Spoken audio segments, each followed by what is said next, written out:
하나님 말씀 보겠습니다. 하나님 말씀 사도행전 15장 36절에서 41절의 말씀 한 절씩 교독할게요.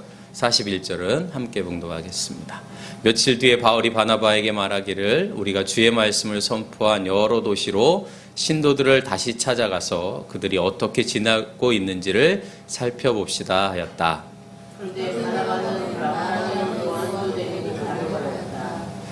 그러나 바울은 밤빌리아에서 자기들을 버리고 함께 일하러 가지 않은 그 사람을 데리고 가는 것을 좋게 여기지 않았다. 그래서 그들은 심하게 다툰 끝에 서로 갈라서 모았다. 바나바는 바울을 데리고 배를 타고 키프로스로 돌아갔다. 그러나 바울은 신라를 택해서 신도들로부터 주의 은혜가 함께 있기를 바라는 인사를 받고 길을 떠났다. 함께 봉독합니다. 그래서 시리아와 길리기아를 돌아다니면서 모든 교회를 굳세게 하였다. 아멘. 그 식당에 가면 여러 가지 그 문구들이 있는 것을 발견하게 되는데, 제가 어느 날 식당에 갔는데 이런 문구가 있더라고요. 만남은 인연이지만 관계는 노력이다. 이런 표고가 있더라고요. 그래서 그걸 보면서 여러 가지 생각을 했습니다. 여러분, 이 말이 좀 마음에 닿나요? 어떤가요? 네. 만남을 피해서 살아갈 수는 없죠. 우리는 다 인생을 살아가면서 수많은 만남들을 합니다. 근데 그 만남 속에는 잊혀진 만남도 있고요. 또 기억은 하는데 잊혀지진 않는데 아주 나쁜 마음으로 이렇게 기억되는 만남도 있고, 또 좋은 기억으로 이렇게 기억되는 만남도 있습니다.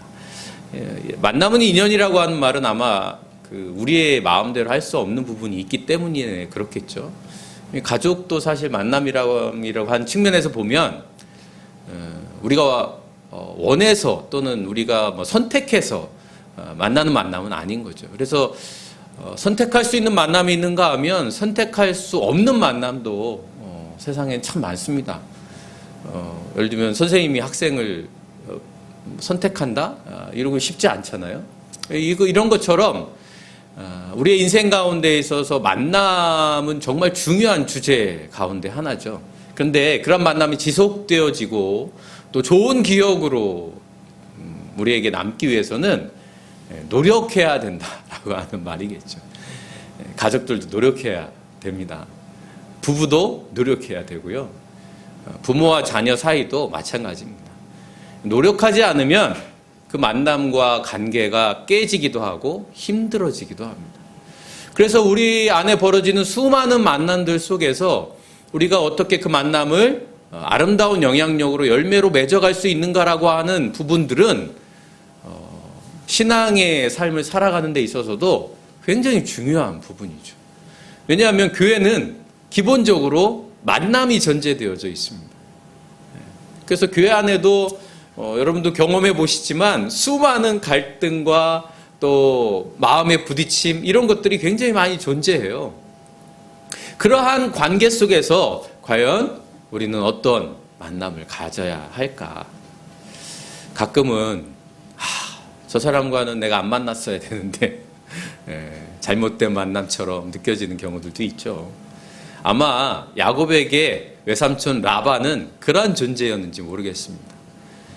여러분, 야곱이 형 에서의 장자권을 빼앗아서 이제 외삼촌 라반의 집으로 가잖아요. 근데 이 외삼촌 라반의 집이 굉장히 먼 곳에 있단 말이에요. 지금 오늘날은 이라크 지역입니다. 하란이라고 하는 곳이에요. 어머니 리브가의 오빠가 된단 말이에요. 그러니까 나름대로 기댈 만한 사람이죠. 친족이니까. 그래서 외삼촌 라반의 집으로 갑니다. 먼 길을 걸어서 가게 되죠. 근데 그 외삼촌 라반에게 두 딸이 있었는데 레아와 라헬이라고 하는 두 딸입니다. 레아가 언니고 라헬이 동생이에요. 근데 야곱은 동생이었던 라헬에게 마음이 있었어요. 그래서 외삼촌에게 라헬과 결혼을 하게 해달라고 합니다. 그랬더니 외삼촌 라반이 좋다. 그러면 7년 동안 일을 해라. 그래서 7년 동안 열심히 일을 해가지고 라헬과 결혼을 하려고 했는데 외삼촌 라반이 어떻게 하느냐? 언니 레아와 결혼을 하게 만듭니다. 우리 동네에서는 언니가 먼저 결혼을 해야 된다는 거예요. 약속이 틀려졌죠. 그래가지고 레아와 결혼을 합니다. 근데 야곱의 마음속에는 라헬이 계속 생각나는데, 그래서 다시 7년을 열심히 일해가지고 라헬과 결혼을 합니다. 14년 동안 야곱이 그렇게 하죠. 그리고 다시 6년 동안 열심히 일하니까 야곱이 라반의 집에 머문 기간이 20년인데 그 관계가 깨지기 시작합니다.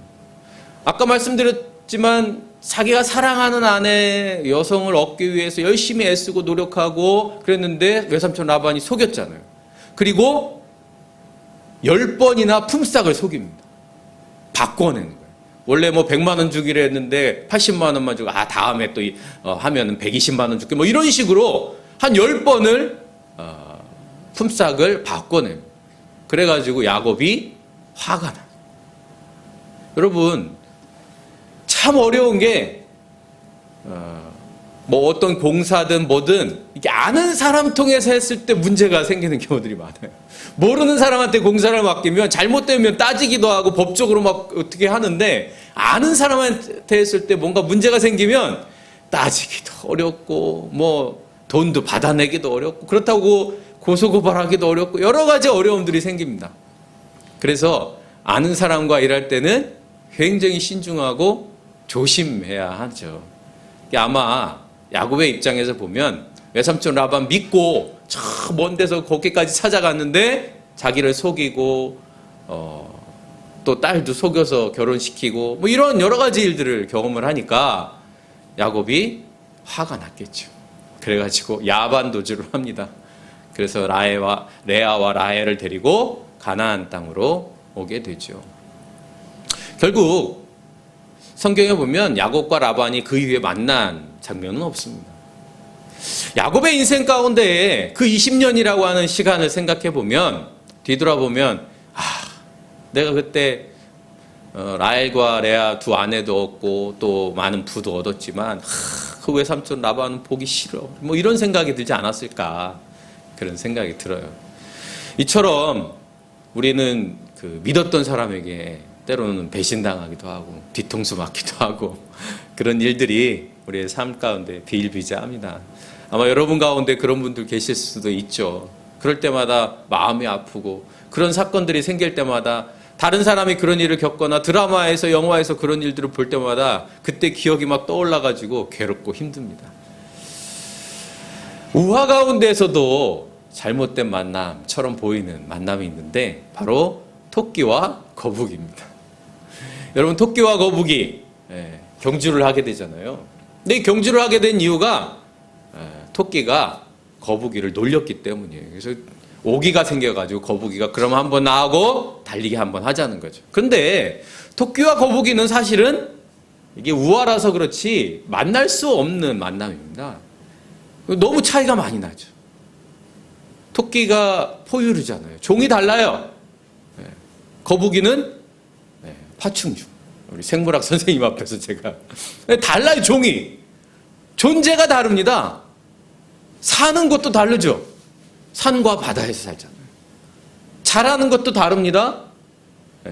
토끼는 달리기를 잘하지만 거북이는 수영을 잘하죠. 이처럼 서로 완전히 다른 존재가 서로 만납니다.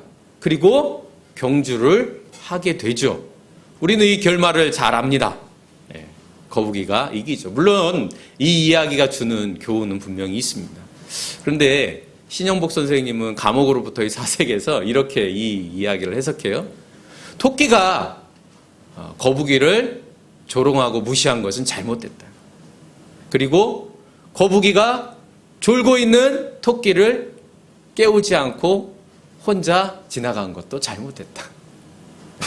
그렇게 이야기를 하죠. 우리는 토끼와 거북이가 를 생각했을 때 둘 다 굉장히 큰 상처를 받지 않았을까 싶어요. 거북이는 토끼에게 조롱받고 비난받고 무시당하니까 상처받았을 거고 토끼는 거북이한테 졌으니까 얼마나 상처를 받겠어요. 그런데 우리의 수많은 만남도 사실은 토끼와 거북이와 비슷합니다. 완전히 다른 사람들이 만나죠. 교회라고 하는 공동체에 우리가 예수 그리스도를 통해서 믿음의 만남을 가져가지만 사실은 환경도 다르고 기질도 다르고 성격도 다르고 상처도 다르고 모든 것이 다르죠. 부부관계도 마찬가지죠. 완전히 다른 존재들이 만나는 거예요. 거북이와 토끼가 만나듯이. 그런데 그 다름이 함께 만들어가는 과정 속에서 하나님의 나라가 존재하게 되어집니다. 다름을 틀림으로 생각하지 않고 그것을 인정하고 함께 만들어가는 것, 그것을 우리는 협업이라고 이야기하죠. 함께 무엇인가를 만들어가는 겁니다. 서로 다른 것들이 퍼즐처럼 맞추어져서 또 다른 그림들이 그려지는 것이죠. 그것이 바로 하나님의 나라인 거예요. 하나님이 창조하신 모든 세상은 그런 원리에 의해서 만들어집니다. 우리가 자연을 보면서 아름다움을 느끼는 것은 그것이 통일되어져 있기 때문에, 획일적으로 하나이기 때문이 아니에요. 서로 다른 각자의 모습을 온전히 아름답게 어울려져 있기 때문에 아름답다고 생각을 하는 거죠. 세상도 마찬가지입니다. 믿음의 삶을 살아간다고 하는 것은 그렇게 서로 다른 것들이 어떻게 조화롭게 아름답게 만들어갈 수 있는가라고 하는 것을 보여주는 삶의 방식인 것입니다. 그런 의미에서 바울이 예수님의 제자들과 함께 어울렸다고 하는 것은 참 대단한 일입니다. 여러분, 예수님의 제자들과 바울이 만나는 것은 토끼와 거북이가 만나는 것과 비슷해요. 왜 그렇습니까? 바울은요, 출신 성분이 다릅니다. 바울은 스스로 이렇게 얘기하죠. 나는 바리새인 중에 바리새인이다. 바리새인. 가말리엘이라고 하는 당시의 대학자 밑에서 공부한 사람입니다. 그리고 베냐민 지파라고 말합니다. 베냐민 지파에서 나온 사람이 그 유명한 이스라엘의 첫 번째 왕 사울입니다. 그러니까 왕족인 거예요. 먼 게 되겠지만 어찌됐건 바울은 예수님의 제자 완전히 달라요. 예수님의 제자들 중에 4명이 어부입니다. 갈릴리에서 그냥 물고기 잡는 사람. 또 세리도 있잖아요. 또 당시에 소위 말하는 오늘날로 따지면 뭔가 세상을 바꿔봐야 되겠다라고 생각했던 열심당원이라고 하는 사람이 있습니다. 당시 로마로부터 압제로부터 우리가 벗어나서 새 세상을 만들어야 되겠다. 혁명을 꿈꾸던 사람도 있었단 말이에요. 그러니까 예수님의 제자들 가만히 보면 그 시대에 순종하고 그 시대에 발 맞춰서 나가고 이런 게 아니에요. 어부고 세리고 열심당원. 그런 의미에서 바울은 완전히 다른 존재입니다. 그러니 바울이 예수님의 제자들과 섞인다고 하는 것은 사실은 불가능에 가깝습니다. 더더군다나 결정적인 문제가 있죠. 바울은 예수 믿는 사람들을 핍박했던 사람, 박해했던 사람. 그러니 예수님의 제자들이 바울을 받아들일 수 있겠어요? 그래서 못 받아들입니다. 바울이 회심을 한 다음에 제자들을 찾아갔을 때 제자들은 두려웠어요. 이 바울이 지금 우리를 속이고 마치 밀정처럼 와가지고 우리를 잡아가지 않을까. 그런 두려움에 당연히 사로잡히지 않겠어요. 그런데 그때 등장한 사람이 누구냐? 바로 바나바입니다. 위로의 사람이라는 별명을 가지고 있는 바나바.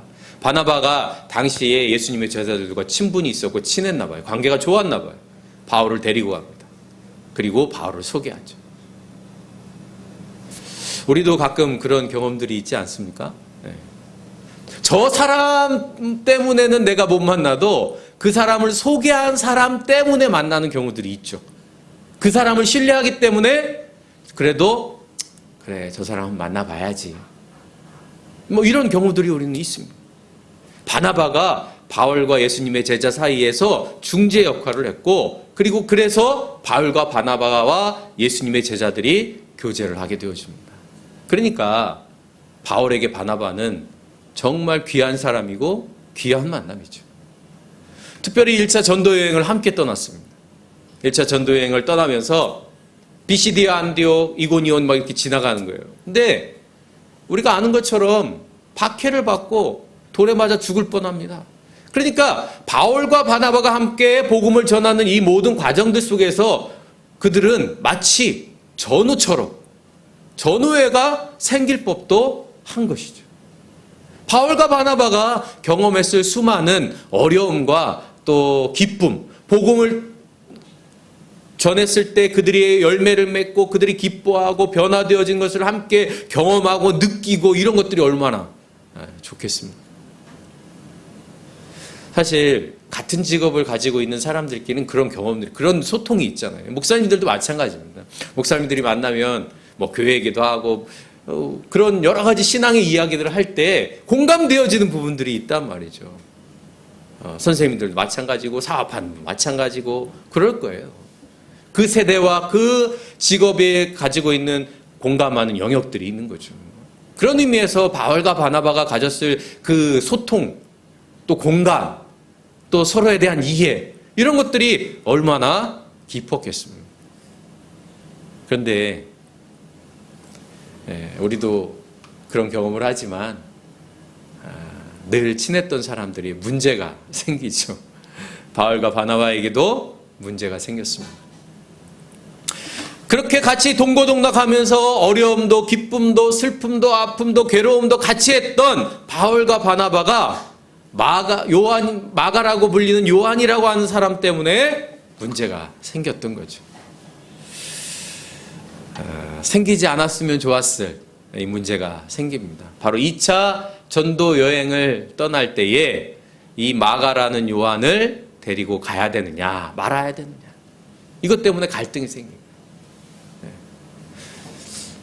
여러분 여행을 할 때, 어떤 모임에서 여행을 할 때 난 저 사람 가면 안 갈 거야, 뭐 이런 경우들 우리 있죠. 저 사람이 안 가면 갈 거야, 이런 사람이 있습니다. 여러분 그럼 참 어렵죠. 그래서 어떻게 해야 될까? 그런데 참 문제가, 이 마가라고 하는 요한이 어떤 문제가 있었냐면 1차 전도 여행을 당시에 어떤 이유에서는지 모르겠는데 이 마가라는 요한이 그냥 중간에 가버렸어요. 예루살렘으로 돌아가 버렸어요. 어떤 이유가 있긴 있었겠죠. 뭐 핑계 없는 무덤은 없잖아요. 뭔가 이유가 있었을 겁니다. 그런데 성경은 그것을 이야기하지 않아요. 그런데 이것 때문에 오늘 본문 38절에 보면 그 사람을 데리고 가는 것을 좋게 여기지 않았다. 바울이 그랬다는 거예요. 여러분, 바울이 좋게 여기지 않았다라고 하는 이 좋게 여기지 않았다는 말은 나쁘게 여겼다, 옳지 않게 여겼다라는 의미입니다. 다시 말하면 가치 판단을 한 거예요. 보통 우리가 좋아하고 싫어하고가 있잖아요. 이 선호의 문제 아닙니까? 예를 들면 어떤 사람은 과일을 좋아하지만 어떤 사람은 과일을 싫어하기도 하죠. 그런데 과일을 좋아하지 않는 것을 옳지 않다고 얘기할 수 있습니까? 과일을 좋아하는 것을 옳다고 얘기할 수 있습니까? 그렇지 않잖아요. 그것은 기호의 문제이고 선호의 문제잖아요. 옳고 그름의 문제가 아니라는 거예요. 그런데 바울은 이 마가라고 하는 요한을 데려가는 것을 옳고 그름의 문제로 보기 시작했다는 겁니다. 아마 무엇인가 이유가 있었겠죠. 하나님의 일을 하는데 중간에 그렇게 그만두면 그건 옳지 않은 거야. 바울이 그렇게 생각했다는 거예요. 이 문제 때문에 좁혀지지 않아요. 여러분, 우리가 옳고 그름의 문제로 다가가기 시작하면 화해하기가 어렵습니다. 그러니까 기호의 문제, 좋고 나쁨의 문제, 아, 너는 그걸 좋아하는구나, 나는 그걸 싫어해, 이렇게 하면 서로 이해하고 그것을 서로 존중할 수 있어요. 그런데 이것을 옳고 그름의 문제로 보기 시작하면 굉장히 어렵습니다. 그래서 이런 관계 문제에 있어서, 아니면 어떤 선택의 문제에 있어서 우리가 그것이 좋고 나쁨의 문제인지 아니면 옳고 그름의 문제인지 한번 생각해보세요. 이것이 섞이기가 굉장히 쉽습니다. 나에게 좋은 것은 옳다고 생각하고 나에게 싫은 것은 옳지 않다고 생각하기 때문이에요. 이것을 구분해야 된다는 거예요. 그런데 지금 바울과 바나바는 그것이 서로 이해되거나 공감되지 않았던 거예요. 그래서 오늘 본문에 보면 심하게 다퉜다는 거예요. 이 심하게 다퉜다라고 하는 말은 어떤 의미냐면 격분했다는 겁니다. 격련을 일으켰다는 겁니다. 여러분 화가 막 너무 심하면 얼굴이 빨개지면서 이 발작 같은 것들을 일으키는 사람들이 있어요. 여러분 그런 사람들 만나면 굉장히 힘듭니다. 어떤 사람 너무 화가 나가지고 졸도하는 사람도 있어요. 혹시 여러분 주변에 그런 사람 있습니까? 화가 나가지고 막 화를 막 내다가 갑자기 쓰러지는 사람들. 지금 심하게 다투었다라고 하는 말은 그런 의미입니다. 발작, 격분. 그러니까 굉장히 심하게 싸움. 어떤 말이 오갔는지 분명하게 나와 있진 않지만 바울과 바나바가 굉장히 심하게 싸운 거예요. 여러분, 제가 아까도 바울과 바나바가 어떤 관계인지 말씀을 드렸잖아요. 우리의 관계에는 참 이런 일들이 일어납니다. 정말 함께 하지 않으면 안 되는, 정말 헤어지지 않을 것 같은 사람도 어느 순간인가 어떤 문제 때문에 어떤 트리거가 발동하면서 심하게 다투게 되고 헤어지게 되죠. 바울과 바나바도 그랬습니다. 서로 갈라서게 됩니다. 그래서 바나바는 마가라는 요한을 데리고 가고 바울은 실라와 함께 따로 여행을 가게 되죠. 사실 인생에서 보면 없었으면 하는, 생기지 않았으면 하는 그런 사건 아닙니까? 어쩌면 바울이나 바나바 서로 우리가 그때 내가 그러지 말았어야지, 내가 바울을 예수님의 제자에게 소개시키지 말았어야지, 그런 생각 들을 수도 있었을 것 같아요. 바울도 마찬가지. 바나바를 만나지 말았어야 되는데, 잘못된 만남이라고 생각할 수도 있죠. 우리 안에도 그런 일들이 많이 있지 않습니까? 실제로 이 이후에 바나바는 등장하지 않습니다. 사도행전에 보면 오늘 본문 사도행전 15장 이후에 바나바는 전혀 등장하지 않아요. 바나바의 사역은 기록되어져 있지 않습니다. 그런데 그것으로 만남이 끝났을까요? 바울은 정말 끝까지 이것이 잘못된 만남이라고 생각했을까요? 바나바에 대해서 바울이 몇 가지 고백한 것이 있습니다. 그 고백 속에는 바나바는 여전히 열심히 복음을 전한 것으로 기록하고 있습니다. 바울이 바나바에 대해서 이렇게 말합니다. 나와 바나바에게만은 노동하지 않을 권리가 없단 말입니까? 자기 비용으로 군에 복무하는 사람이 어디에 있습니까? 포도원을 만들고 그 열매를 따먹지 않은 사람이 어디에 있습니까? 양떼를 치고 그 젖을 짜먹지 않은 사람이 어디에 있습니까? 이 말은 여러분 바울이 자비랑 선교를 했잖아요. 일을 하면서 복음을 전했단 말이죠. 그런데 바나바도 그렇게 했다는 거예요. 다시 말하면 바울은 바나바를 동역자로 여전히 여기고 있다는 거예요. 그 나쁜 사건이 있었음에도 불구하고 그것으로 우리는 정녕 안 만나고 잘못된 만남이라고 여겼을 만한 그러한 사건들 속에서도 바울은 바나바를 동역자로 여기고 있다. 또 마가는 어떻게 여기고 있습니까? 디모데에게 이렇게 말합니다. 누가만 나와 함께 있습니다. 그대가 올 때에, 디모데 내가 올 때에 마가를 데리고 오십시오. 바울이 내쳤던 그 마가와 함께 오십시오. 그 사람은 나의 일에 요긴한 사람입니다. 바울의 마음속에 마가를 거부했던 분명히 그 사건이 존재함에도 불구하고 바울의 말년에는 마가가 나에게 유익한 사람이다. 나에게 좋은 사람이다. 이렇게 고백하고 있다는 거예요. 어떻게 그럴 수 있었을까? 어떻게 그런 마음을 품을 수 있었을까요? 저는 우리가 사랑장이라고 불리는 고린도전서 13장에 있는 말씀, 사랑에 대한 바울의 고백 아닙니까? 그 말씀 우리 같이 한번 읽어볼까요? 시작. 사랑은 오래 참고 친절합니다. 사랑은 시기하지 않으며 뽐내지 않으며 교만하지 않습니다. 사랑은 무례하지 않으며 자기의 이익을 구하지 않으며 성을 내지 않으며 원한을 품지 않습니다.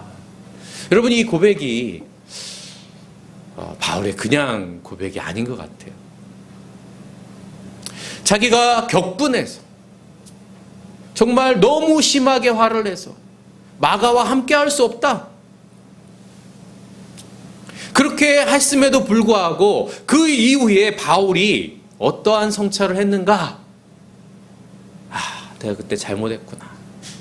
사랑은 오래 참아야 하는데, 사랑은 친절해야 하는데, 내가 그때 마가에 대해서 너무 심하게 얘기했구나. 그 한 번의 그 일 때문에 내가 마가를 내쳤구나. 여러분, 이러한 성찰이 있지 않았으면 어떻게 마가를 다시 받아들이겠습니까? 실제로 마가는 바나바와 함께 사역을 하고 또 마가는 예수님의 제자들과 교제를 합니다. 결국 어떻게 합니까? 마가복음을 쓰게 되었죠. 우리가 생각하는 수많은 잘못된 만남들이 있죠. 그런 경험들, 그런 상처들이 충분히 있을 수 있습니다. 그러나 여러분,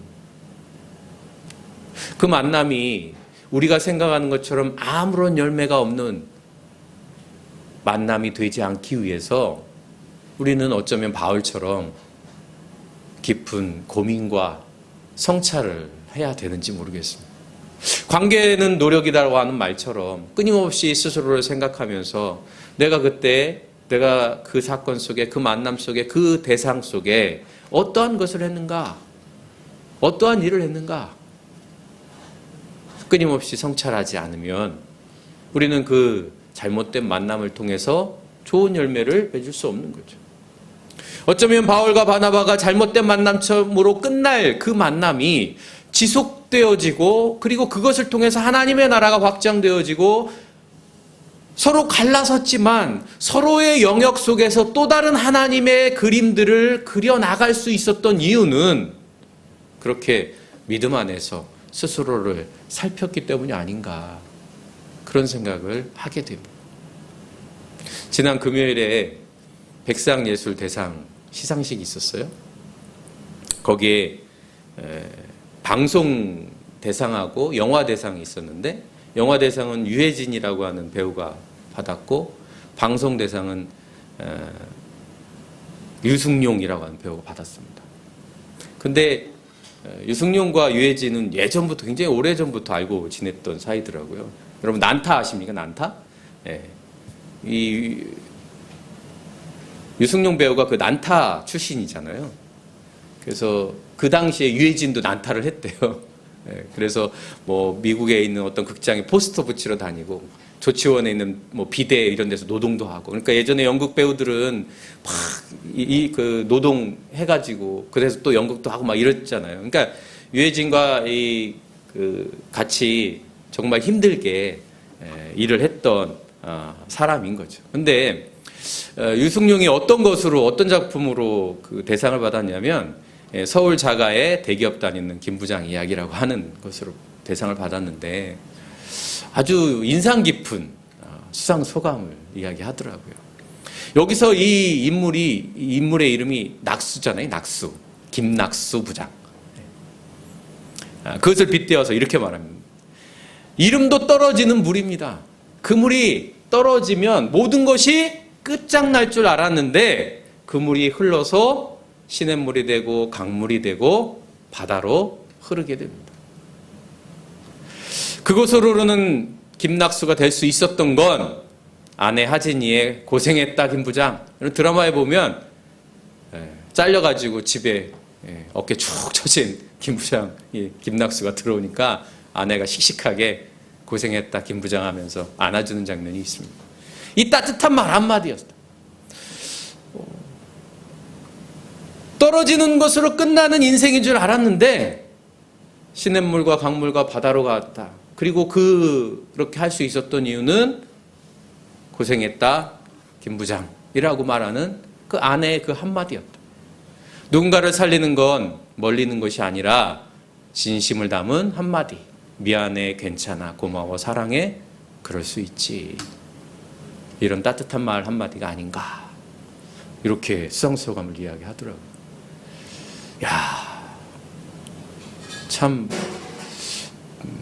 배우의 또 다른 모습을 보게 됩니다. 사랑하는 성도 여러분, 우리는 잘못된 만남이라고 하는 그런 경험들을 할 때마다 그것으로 끝인가? 이렇게 생각할 때가 있죠. 실제로 그렇게 끝나는 경우들도 비일비재합니다.